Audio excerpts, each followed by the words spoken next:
इकडे मुंबईमध्ये सीडी बर्फीवाला उड्डाणपूल आणि गोपाळ कृष्ण गोखले पुलादरम्यानची मार्गिका खुली झालेली आहे। हलक्या वाहनांना पुलावरती वाहतुकीसाठी प्रवेश असेल तर अवजड वाहनांना बंदी घातलेली आहे। आढावा घेतला आमच्या प्रतिनिधींनी। 2 वर्षांच्या प्रतीक्षेनंतर अखेर सीडी बर्फीवाला आणि गोखले पूल हे दोन्ही ब्रिज जोडण्यात प्रशासनाला यश आलेले आहे। आपण बघू शकतो की काल संध्याकाळपासूनच पश्चिमेकडून पूर्वेकडे येणारी जी मार्गिका होती ती वाहतुकीसाठी खुली करण्यात आलेली आहे आणि खबरदारीचा उपाय म्हणून सध्या केवळ हलक्या वाहनांनाच इथं प्रवेश दिला जातो। आपण बघू शकतो की जी लोक होती ती इथून रोजच्या प्रवासासाठी जायची, त्या रोजच्या प्रवासानंतर आता त्यांच्या वाहतुकीचा हा मार्ग सुखकर झालेला इथं कुठेतरी आपल्याला पाहायला मिळतोय। दादा, ब्रिज चालू झाल्याचा काही फायदा झालाय का? तुम्ही रोज इकडनं ट्रॅफिक व्हायची? फायदा है।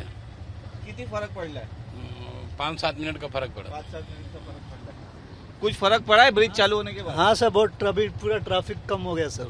अभी यहाँ से ब्रिज चालू है सर, क्योंकि जो ट्रैफिक लगता था ना वहाँ पे ट्रैफिक कम हो गया सर।